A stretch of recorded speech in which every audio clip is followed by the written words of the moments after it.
Running Sentences presents The Lost Writer and His Tale, Part 10. Noted Words. Victor wants all of this to end, even though it doesn't appear like it will happen anytime soon. So he decides to confront the whole matter. This story is written and narrated by Michael Hunnery. It is a work of fiction, so any names, characters, businesses, events, and situations within the story are products of the author's imagination. Any resemblance to real people, situations, characters, businesses, events, and/or fictional businesses, characters, events, and so on is purely coincidental. Copyright 2024, Michael Hunnery, all rights reserved. Victor, after his long walk from the police station, had found his apartment empty of its roommate. That was fine by him, since he really didn't feel like interacting with anyone, and so he'd promptly gone to his room to get some sleep. Now, though, it was morning, and he had woken up, his phone angrily buzzing away with a variety of messages.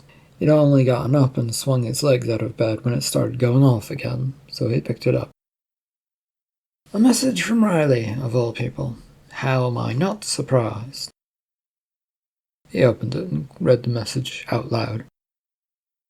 Thanks once again for the assist. I was able to get into the bar owned by the mob and found out some stuff. Can't tell you over messages, but you will soon be free. Doing his best not to frown, he moved his hands to get them into a more comfortable position to type on the digital keyboard. But it took another few seconds for him to actually come up with something to say. Please stop using me to get what you want, or at least give me a heads up. He hit the send button, and there was an almost instant reply on his screen. We need to meet up right away. Why? He typed out the question. To talk. What else would we be doing? Riley's responses were coming faster, it seemed. Tell me what you want to talk about. Now he had to wait a few minutes, but no response came to that question, so he tried a little different direction. Where do you want to meet up? Coffee shop, corner of 10th and Western. Be there at 11 a.m. You have an hour, came Riley's response. Unable to hold in his sigh, Victor rose to get ready for whatever this meeting was going to provide him. And then he let out his long, exasperated sigh. Arriving on time to a fairly busy coffee shop, Victor took one look around and froze up. The mobster, Trine, and Riley were sitting together and appeared to be having a nice conversation. He hoped that would mean that things were friendly between them, and as a result it wouldn't come down on Hugh's head. A sinking feeling, though, told him that was entirely unlikely, as he made his way over there, that he wasn't going to avoid any problems. His legs were doing all the work, even though his brain was telling him he didn't want to go over there. You called, Riley? I did, yes. As you know, this is Mr. Trine. We met, and he told me he didn't know you. Well, these sorts of things get complicated, Victor, and acknowledging who you do and don't know is complicated. You should have said it was her, boy. I did say it was Riley, and even gave you proof that she was someone important. You ignored it and tried to get me killed. Well, you should be dead, but you got lucky by stupidity. Thanks. So what is it you wanted to talk about, Riley, and can we do it away from this person? Victor asked as he pointed towards Trine. No, we need him. Really? Victor asked in exasperation. You need me to help, Trine said. A hand clasped at Victor's shoulder, and he went stiff, turning to see Detective Peter standing there of all people. Mind if I join in, gentlemen? And lady? Well, it'd be nice to hear from a police detective, so please join us, Mr. Peter, Riley said, all too happily. Can I object? No, Victor, that would be a bad idea. The detective said this as he settled into the nearby seat with a plop that was probably intended for Victor, but it was too late now. Victor could only swallow back all of his annoyance and comments that he wanted to make. It would do no good since no one wanted to listen to him. We're organizing a peaceful transition so that no one gets hurt. I dread to learn what you mean by that, Riley, Victor said. A deal where we all get what we want and things go back to the way they were. It's rather simple, Mr. Victor, Trine said sternly. Has something bad happened? I mean, aside from to Stephen, who is missing and has a whole lot of accusations of him printing money under his bar going towards him. I was under impression that that was a whole lot of hot air. If only it were. As the detective is saying, and he is right, it is complicated, Victor, and never get into politics, as you would struggle with it all and what is going on. He has some uses, Trine, and might work in politics under the right circumstances, but that said, things hang in the balance due to deals that were made and can no longer be upheld. Victor furrowed his eyebrows, taking in the motley group and crew of people. They were hiding something, and not coming out and saying what was wrong. This was definitely a bad thing for him, since it meant he had to go face first into the situation. Your parents are needed on this, by the way, Victor, Detective Peter offered. My what? We need their help. You apparently need a lot of help for whatever your plan is, Riley. I'm not sure that it's going to succeed with so many people working together. Well, that is for me to worry about. You need to go talk to your parents. And tell them what, Riley? Their assistance in a matter of importance is needed. In return, some of their records will mysteriously vanish. I don't think that just simply won't be enough. They can come negotiate for themselves, then. Great, okay. And after that I can walk away from all of this? There is no walking away from this situation. You are in it until it is settled. Mr. Trine, I'm just being thrown away like you originally planned? Well, if it were up to me, then probably yes. Victor growled. He wanted to be done with this madness, but there appeared to be no escape. I make no promises, but I will talk to my parents if you wish. However, I don't know where they are. The hotel across the street. They should be waiting in the lobby. Not wasting another moment, Victor spun on his heels and marched out the door. The thought of walking away from all of this, just disappearing into the sunset, sounded great.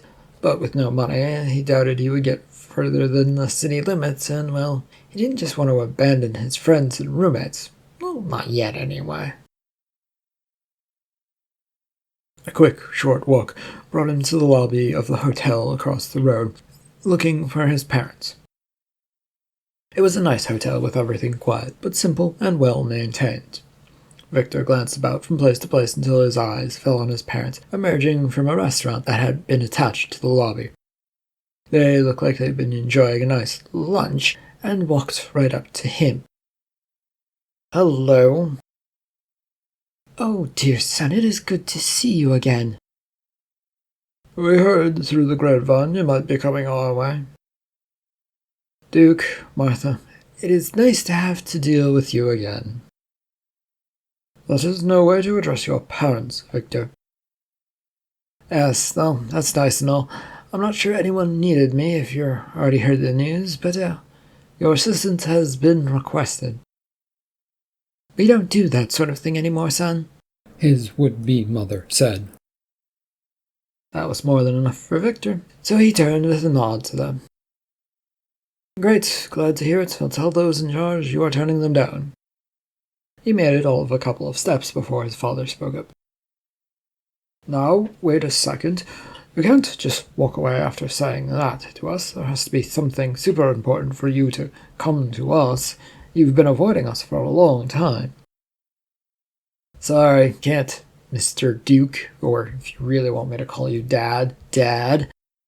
Important stuff going on needs to be dealt with, and it's all secrets. They don't tell me anything, so if you want to know, go across the street to the coffee shop. He kept walking out. With his parents hot on his tail, Victor made his way back across to the coffee shop. Once outside its doors, he paused, then stepped aside. The ones you want are in there. How will we know who is who, since you apparently aren't coming in? Look for a group that doesn't seem to go together at all. They stand out like sore thumbs, and one of them is a cop. You know how to spot cops. Martha. We resent that implication.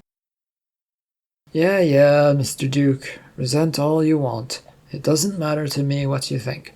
I already know your history and your nose for seeing cops, even if sometimes it turned out to be untrue. With a snort of disgust, Duke, his father, reached for the door handle of the shop. Victor watched them go inside, but did not follow them in. Taking up a spot on the wall, waiting to see what would happen. It took a few minutes for Riley to emerge and then spot him so that she could walk over to him. Are you all with me for this? Oh, where are we going and what are we doing? Well, to go see our friend Stephen, who I'm pretty sure we know where he is hiding out. As for where it is, it's an old industrial sector. Plenty of businesses around there, where if one has friends... Like your current friends? Victor, these people are not my friends. I'm merely working with them to get what I want, and they get what they want, and everyone gets what they want. Except for me. And what exactly do you want out of all of this, Riley? Their vehicle had pulled up next to them, with the back door opening up. What do you think I want? Watching her as she shuffles into the car, he takes a moment to think about that. His problem was, other than potentially owning the bar, there really wasn't anything he could think of that she wanted. You want a bar? No, I don't want that. I'm after something more important. Money. So someone is printing money. Aside from the government, you mean, Victor? Probably. Someone is out there trying to take advantage of things. But no, I can make money off of this, and that's where you come in. As a distraction? You think I doubt your skills at getting things done? No, I think that every time you ask me to do something, Riley, you come in after me to get what you actually wanted.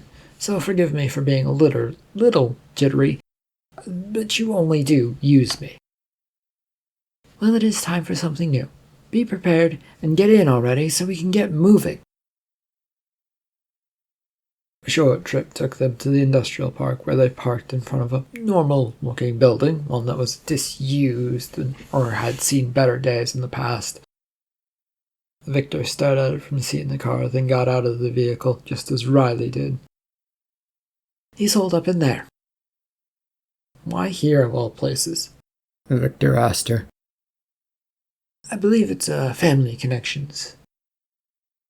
He looks over to her, questioning her question of connections, as if this was really the case. How could she not know? She was the type of person who seemingly always had every piece of needed knowledge right at her fingertips. You're hoping that's the answer? A little bit, yes. It's a lot of guesswork when it comes to Stephen, because he tends to play everything close to the chest. Well, that's odd coming from you. I figured you would already figured it all out and knew what you needed to do ahead of time. She shrugs as they cross to the parking lot, towards the front door that is boarded up. Surprisingly, she went right to it and began moving things aside to get in, all on her own. He had figured she was not the type to do such things with her own hands. The door was soon uncovered, which Riley then pushed open. Gentlemen first. Since I didn't help you? He asked in retort. Sure, why not? The door walked them right into a maze of offices, or at least cubicles that spread out quite far in front of them. Victor took a few more steps in, then to the side, so that he would allow Riley to come in and see what it was that was in front of them. So where do we go from here? Big office, and the stairs over there. She was pointing off towards the left. where a staircase led upwards. There was a hallway of some sort that went inwards, but nothing was visible beyond that.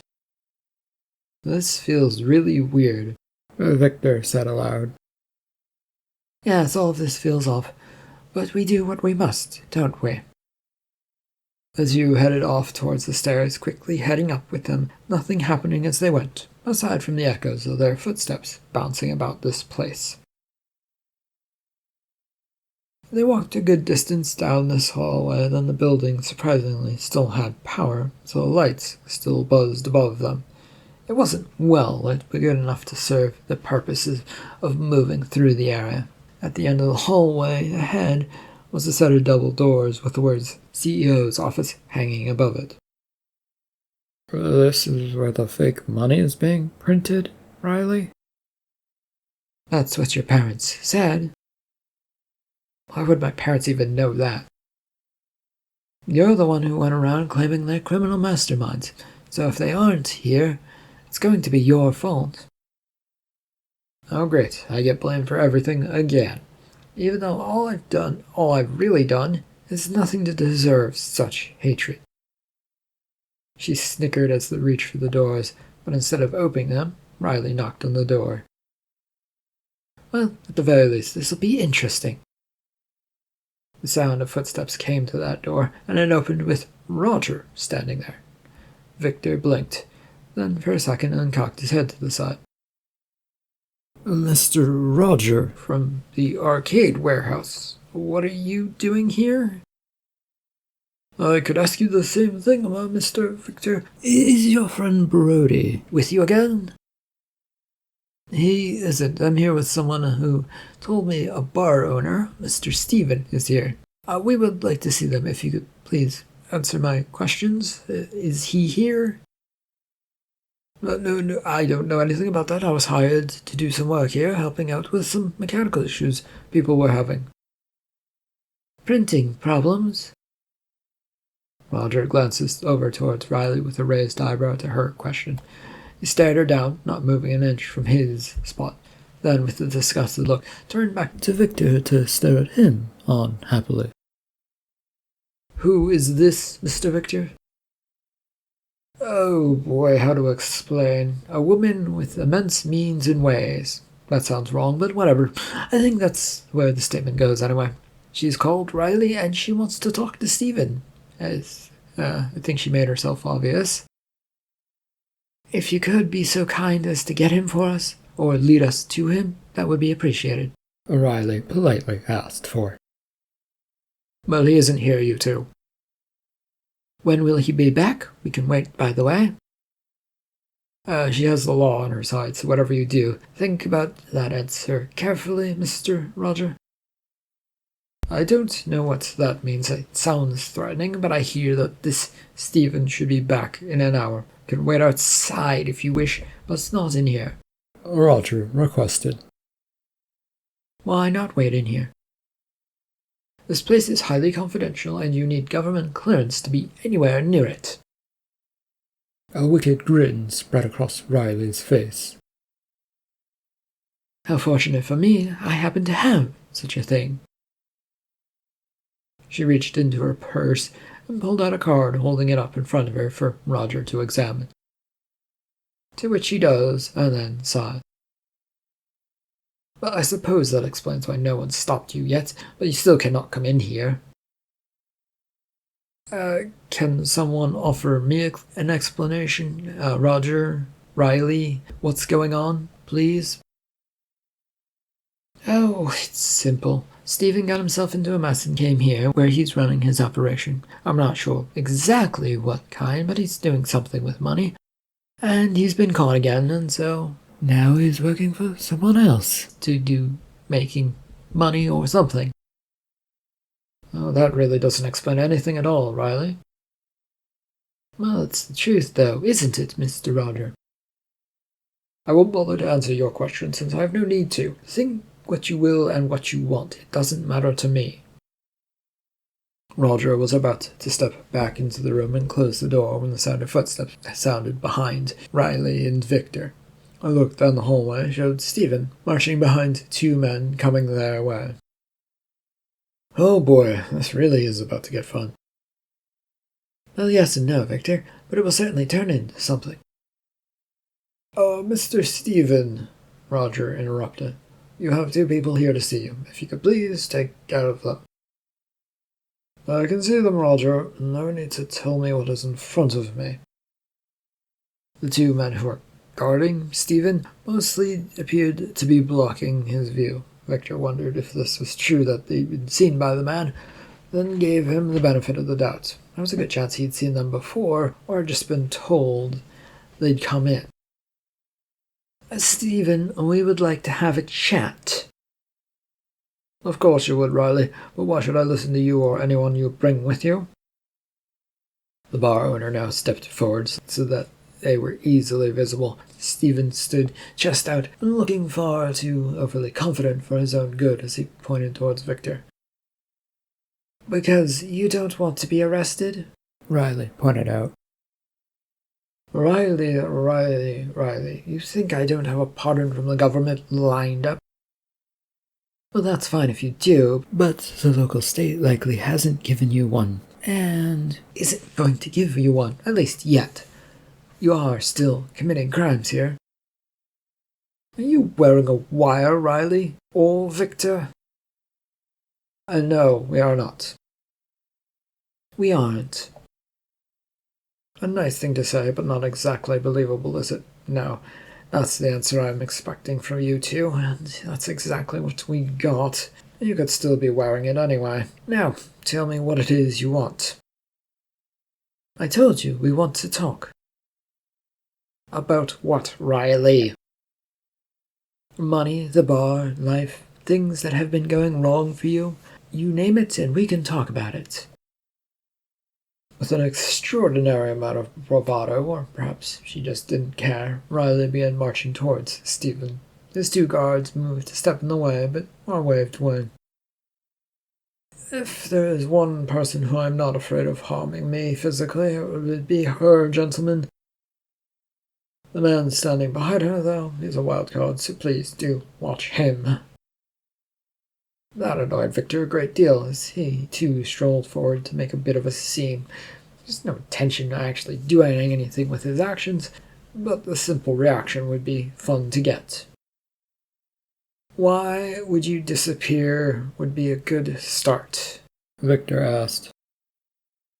I needed a vacation from work and the bar. That isn't a believable lie when you wind up here of all places with guards and people saying things about the government. Well, people shouldn't talk, especially Roger, Stephen said. And yet here we are, talking. Isn't it nice? Stephen gave her a glare, and then turned it towards Roger, who then quickly shut the door to get away. Some answers would also be nice, Victor persisted. I have nothing for you. Whatever it is completely wrong and you've been lied to. Then set us straight, or we will turn the cops loose on this place, Riley said. You said you weren't wearing a wire. We aren't, but I suspect, like all things, Miss Riley has made many plans in case something happens to her. I'm sure you know that very well, though. Stephen grunted in a bit of frustration as he shook his head yes. Then let us make things easy, shall we, Stephen? Nothing is easy without causing many problems in this moment, or unfortunately down the fucking road of time for me. With another step forward, Riley smiled at Stephen's comment and offered a hand to shake. Good, you understand that what comes next is hard to deal with, but must be dealt with. And that is? Stephen snarled an interruption. We pump you for information about this thing that you have going on, and then we walk away, Riley offered. We know this is all about money, printing it or finding fakes or whatever it is. You're tied up in it, Victor added. You have no proof of that. To this, Riley put her hand in her pocket and pulled out a USB device, holding it up for him to see. This holds your records from the secret basement in your house. implicating you in a scheme to use machines that would print certain money and print things in a certain way. My house was surrounded by cops to keep it safe, Stephen announced. Yeah, it was, until I broke in. Stephen turned to stare incredulously at Victor, as if he could not believe that Had happened. To Victor, he was still wondering how he had gotten in there, but it was best not to say that part out loud. I don't believe you for a moment. How would you even get in there? Stephen complained. It is true. Now tell us why you're printing money. No, Riley, why should I? Is it because everyone wants to get out from under the weight of such accusations before they come crashing down? That's why they would want to tell people things, right, Riley? Pretty much, Victor. Yeah, so if you tell us what's going on, then we can avoid the cops, and you can avoid the cops, and everybody goes about their business until things wind down, and then it all disappears. And the cops are already involved, so the quicker things are swept under the rug, the better for all of us. Riley added. But that is up to you, Stephen. Talk or don't. But someone is going to wind up in jail if no one talks. And I think it will probably wind up being all of us if you don't help us sort this out. Money won't do you any good from inside a jail cell, though it may help some things. Victor offered to Stephen. The pity is I have nothing to say that will be believed by you two, so I cannot talk to you. Talk to your bosses, then. We'd love to explain things to them, Riley said. You think I have bosses? You didn't wind up here, of all places, with fancy workers like Roger, when all you do is run a bar. The government is up to something, and they would assign somebody to look after you.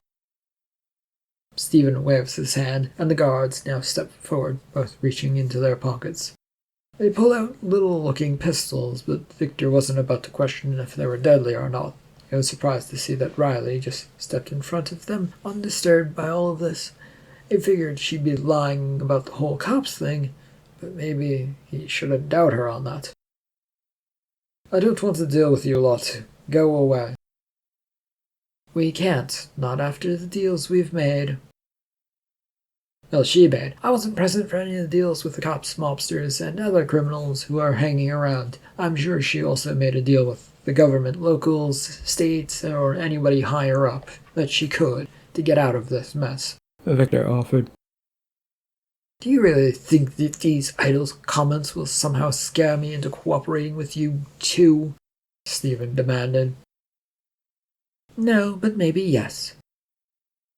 Remove these fools from the grounds. They're here illegally and have no rights to be here. Victor, do you still have that warrant I gave you? Time felt like it paused for a moment as Victor looked over to Riley, trying to figure out what she meant. He was sure she hadn't given him anything, at least lately. In your pocket? She clarified. If you reach for your pocket, do so very carefully, Victor. I have no control over these guards, and their actions are their own. Okay, I'm carefully reaching into my pocket then. He threw one more worried look to Riley to see if she would provide some sort of answer. This was useless, though, as she wasn't even looking in his direction. Carefully, I said, Victor. Since he wasn't particularly sure which pocket he was supposed to be searching, both hands went into his pants pocket. There he was fishing about until he came up with a piece of paper in his right hand, with no idea what it was. Well, I have this for you, he said as he pulled it out. What is it? Both guards were aiming their weapons at him as Victor held out this piece of paper. It was just a piece of paper with what appeared to be some sort of writing or printing on it, and he couldn't really tell since it was folded up finely and neatly. Faint lines on there said something was on it. You want me to read it, do you? Instead of seeing it for yourself, we could easily lie about what's on it, and you would never know until you read it for yourself. Victor said with a shrug. I can take it from you and read it once you've said all you need to say. Now read it out loud. Victor was hesitant and once again glanced at Riley, who this time was urging him on with a bit of a nod. It didn't feel like it was being all that helpful of a nod, though, so he glared at her for putting him in this situation. It needs to be read, Victor, otherwise Stephen will never know how much trouble he's in. I am not in trouble. I have lots of protection. Stop with these insolent lies. So, am I reading this or not? Go ahead already. There's nothing stopping you in the first place. Except you denying being in trouble when this is what this is all about, the trouble you've caused. Victor said this, mostly under his breath, as he stared at wonderment at this man. He really was going to pretend that all of this wasn't his problem. Victor then opened up the piece of paper to see a rather fine, if faint, printing on it. This order is a writ sanctioned by the State's Court allowing this person of Stephen Godden to be investigated and searched. This entails the premises or wherever he may be found to work. That doesn't even sound remotely like a court order. Give it to me. With a furious step forward, the piece of paper was snatched from Victor's hand, and he willingly let it go. He read what was on it, but he himself did not think it was real. His major concern now was, how did Riley get it into his pockets? As you can see, it spells out your own doom, but I can help you and you can help yourself. The two guards had closed off access to Stephen by stepping in front of him, their weapons at the ready, and with one pointed at each of them. Unfortunately, I didn't lie about that paper, Stephen. It will only be your own doom if you don't help us. Actually, Riley, it would probably be best for me. Just ignore everything. Go about how you were doing things, Stephen. It'll make things a lot easier. They don't want the small people. I think the police only want the big criminals. Shut up, Victor. You are as much of a criminal as I am, and you broke into a house. And if I'm caught, I will bring you down with me. Victor scrunched up his face, trying to figure out how that might be true or false. It didn't make any sense to him, since the only illegal thing he'd done for Stephen was work under and off the books. Maybe there was something else? Or, well, there was breaking into his house, but that would be dealt with not by Stephen. Sure, let's just go down that route then. I'd love to see how that plays out, Victor said. I do not think that is such a good idea, Stephen. Riley added to this. As the lady says, it is not a good idea. What? You were bringing in bad alcohol or importing stuff you weren't supposed to? None of that affects me, by the way. All I really did was clean the place, or move about kegs of alcohol. Both Stephen and Riley's silence was more than enough to make him pause. Did he actually manage to hit on what was going on without a guess? Was all this really about alcohol? It seemed simple, but sometimes simple was the way to go. Victor shook his head, waited for their response. End of part 10 of The Writer and His Tale. Thank you for listening.